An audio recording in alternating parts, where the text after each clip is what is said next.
बच्चों, आज मैं आप सबको शैमशी भाग 1 यानी 9th क्लास का पद्यांश का पठित अवबोधन पढ़ाने जा रही हूँ।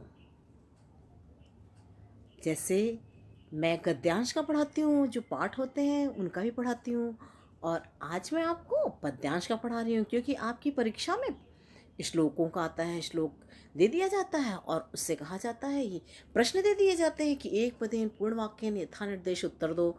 तो आप कैसे देंगे, आज मैं आपको समझाती हूँ। पहले मैं आपको श्लोक पढ़ाती हूँ। गुणा गुणकेषु गुणा भवन्ति ते निर्गुणं प्राप्य भवन्ति दोषाः अस्वाद्यतोयः प्रवहन्ति नद्या समुद्रम आसाद्य भवन्ति पेयः। अब मैं आपको पहले शब्दों के अर्थ बताती हूँ। गुणा तो गुण होते ही हैं, गुणज्ञेषु यानी गुणियों में, यानी गुणों को जानने वालों में। गुणा यानी गुण, भवन्ति का अर्थ होता है होते हैं, भवन्ति का अर्थ होता है होते हैं। ते यानी वे सब, निर्गुणम यानी गुण रहित, प्राप्य यानी प्राप्त करके, भवन्ति का अर्थ मैंने बताया होते हैं, दोषा यानी दोषयुक्त, दोषा यानी दुर्गुण हो जाते हैं, दोषयुक्त हो जाते हैं। अस्वाद तोया, अस्वाद तोया का अर्थ है स्वाद युक्त जल वाली, अस्वाद तोया का अर्थ होता है जल। प्रवाहांत यानी बहती है, नद्या यानी नदियाँ। समुद्रम आसाद्य यानी समुद्र को प्राप्त करके, आसाध्य का इसमें दो शब्द हैं, समुद्रम जमा आसाध्य, समुद्र यानी समुद्र को, आसाध्य यानी प्राप्त करके। भवन्ते पेया, यहाँ पर दो शब्द हैं, इसको आप संधि विच्छेद करेंगे। भवन्ति जमा अपेया माने होती है, अपेया माने ना पीने योग्य। ठीक है, अब मैं इसका पूरे श्लोक का अर्थ बताती हूँ। गुणा गुणज्ञेषु गुणा भवन्ति, गुणवान लोगों में रहने के कारण ही गुणों को सगुण कहा जाता है। ठीक है, गुणवान लोगों में यानी गुणज्ञेषु यानी गुणवान लोगों के साथ रहने में ही गुणों को गुण कहा जाता है।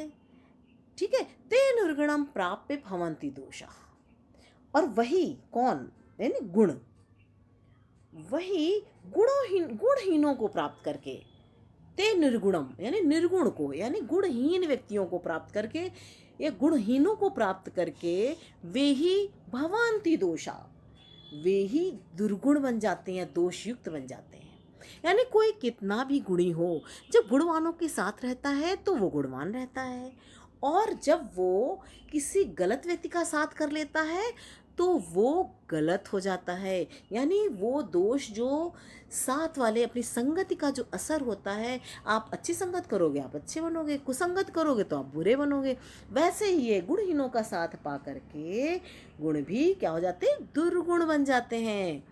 अस्वादितोया प्रवहन्ति नद्या, अस्वादितोया यानी स्वाद वाली नदी, स्वाद युक्त जल, यानी स्वाद युक्त वाली जो नदियाँ होती हैं, स्वाद युक्त जल वाली नदियाँ जो बहती हैं, यानी नदियाँ सुस्वाद जल वाली होती हैं। समुद्रम आसाद्य भवन्ति अपेया, लेकिन जब वही नदियाँ समुद्र में मिल जाती हैं, वही नदियाँ समुद्र को प्राप्त करके कुस्वाद हो जाती हैं, यानी पीने योग्य नहीं रह जाती हैं, क्योंकि समुद्र का पानी खारा होता है, और उसमें जब नदियाँ, मीठे जल वाली नदी जब समुद्र में मिल जाती है उस खारे पानी में, तो वो भी खारी हो जाती है। यहाँ पर आपको नदी और समुद्र के जल का उदाहरण दे करके आपको समझाया गया है कि किस तरह से गुणों के, गुण वाले व्यक्ति के साथ रहने पर गुण और बढ़ जाते हैं, यानी गुणी हो जाते हैं वही गुण, और जब वो निर्गुण यानी दुर्गुण व्यक्ति के साथ मिलते हैं तो वो दोषयुक्त हो जाते हैं, यानी वो भी वैसे ही गुणहीन हो जाते हैं। ठीक है, तो ये आपको नदी और समुद्र का एक उदाहरण देकर के समझाया गया है। कितना सुंदर समझाया गया है बच्चों। अब हम आपको बताएंगे कि परीक्षा में कैसे क्वेश्चन आते हैं और आप फिर कैसे इसमें से उत्तर ढूंढेंगे आप। तो पहला प्रश्न है, एक पदेन उत्तरत, एक शब्द में उत्तर दो। ठीक है, मैं आपको इतना सा बड़ा करके दिखा दूँ, ऐसा ना हो आपको ना दिखे, तो मैं पहले इतना बड़ा करके दिखाती हूँ। ठीक है, एक पदेन उत्तरत, एक शब्द में उत्तर दीजिए। पहला क्वेश्चन क्या है, गुणाः निर्गुणं प्राप्य के भवन्ति। गुण निर्गुण को प्राप्त करके क्या हो जाते हैं? आपको भी बताया था ना क्या हो जाते हैं, लेकिन आपको उत्तर कैसा देना है? एक शब्द में देना है। ठीक है, अब हम आपको क्वेश्चन यानी श्लोक में से दिखाएंगे। आपके पेपर में तो श्लोक बिल्कुल आपके इसके क्वेश्चन के ऊपर ही होगा। ठीक है ना। अब ये देखो कैसे हो जाते हैं। गुणा निर्गुणम प्राप्य के भवन्ति। गुण निर्गुण को प्राप्त करके यानी गुणहीनों का के साथ होकर के क्या हो जाते हैं। यहाँ पर आप उत्तर देखिए, निर्गुणम दूसरी लाइन में इसका उत्तर है। जैसा क्वेश्चन होता है उसकी जैसी ही लाइन आपको श्लोक में मिल जाएगी, तो वही इसका उत्तर होता है। ते निर्गुणम प्राप्य भवन्ति क्या होते हैं? दोषः। इसका उत्तर क्या है? वो दोष युक्त हो जाते हैं। ठीक है, यानी दुर्गुण हो जाते हैं। ठीक है, गुणा निर्गुणम प्राप्य के भवन्ति। गुण निर्गुण को प्राप्त करके क्या होते हैं? दोषः। ऐसे आप उत्तर निकाल लोगे। अब हम आपको दूसरा प्रश्न समझाते हैं। ठीक है, दूसरे प्रश्न में क्वेश्चन है का समुद्रम गत्वा अपेयः भवन्ति। देखो आप दूसरा देख रहे हैं क्वेश्चन यहाँ पर है का समुद्रम गत्वा अपेयः भवन्ति, यानी इस का को उत्तर देना है। ठीक है, कौन समुद्र में जाकर अपेय यानी पीने योग्य नहीं रहता है, कौन हो जाता है? अब यहाँ पर आप देख रहे हैं स्त्रीलिंग का शब्द है और आप बताइए कौन हो जाता है। अब आपको मैं श्लोक में दिखाती हूँ।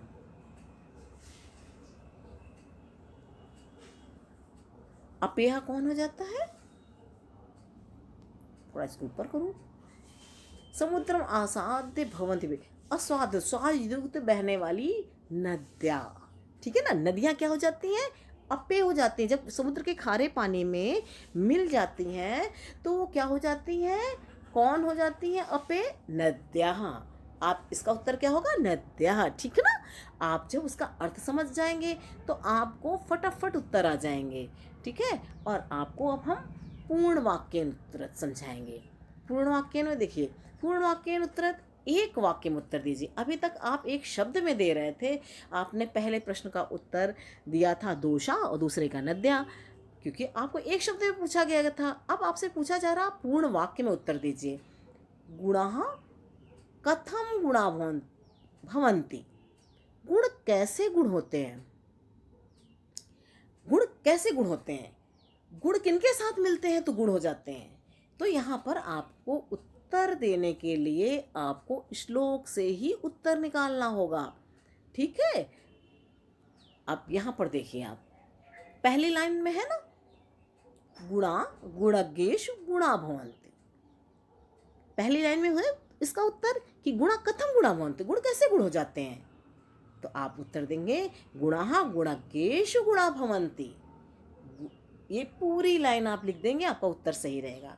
गुणा गुणज्ञेषु एव गुणः भवन्ति। आप एव शब्द नहीं भी लगाएंगे तो भी आपको नंबर पूरा मिलेगा, लेकिन आप लिख देते हैं गुणों गुणों में ही मिल करके ही शब्द आता है। देखो ही के लिए एव लगाया जाएगा। एव कैसे लिखा जाता है? ऐसे। ये एव कहाँ लगाओगे?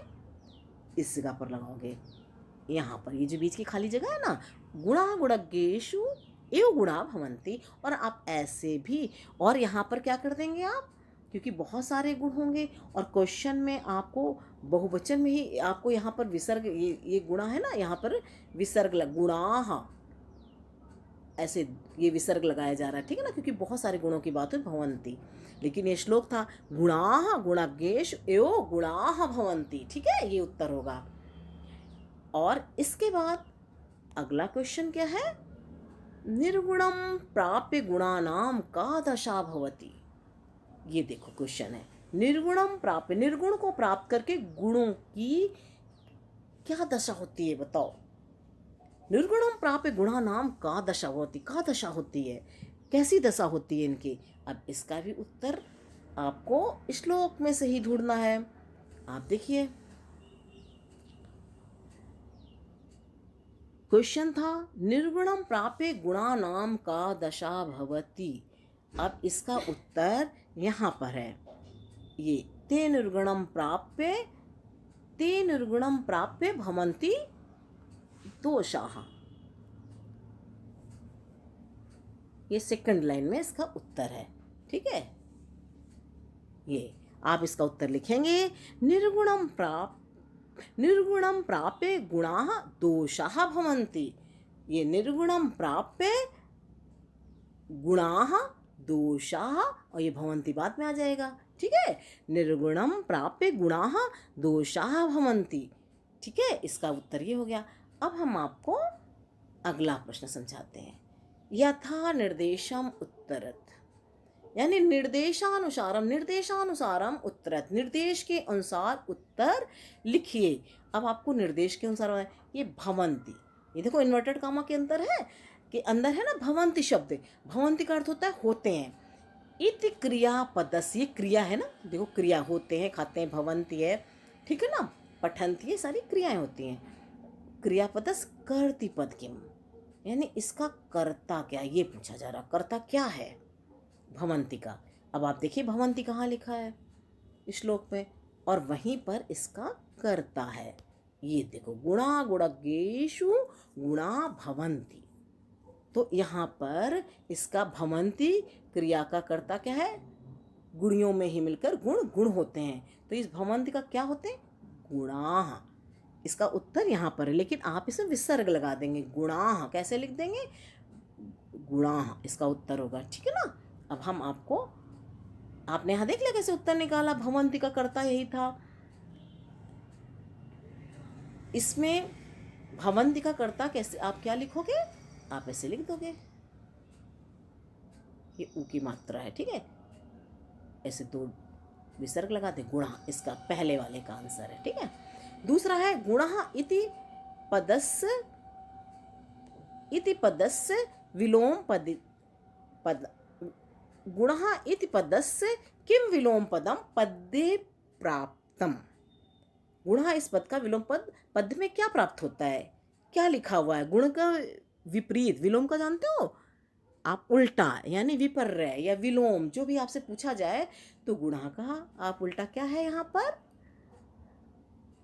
गुण का उल्टा क्या है, दोषाः। आप यहाँ देखिए, ये लिखा ना, निर्गुणम प्राप्य भवन्ति दोषाः, यानी गुणहीन को प्राप्त करके क्या हो जाते हैं, गुण दोष हो जाते हैं। गुण का उल्टा क्या हुआ, दोषाः।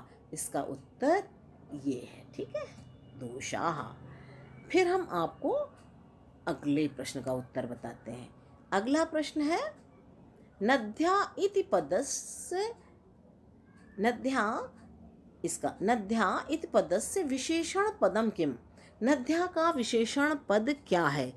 नद्या जो है, नद्या है जो, नद्या तो विशेष है।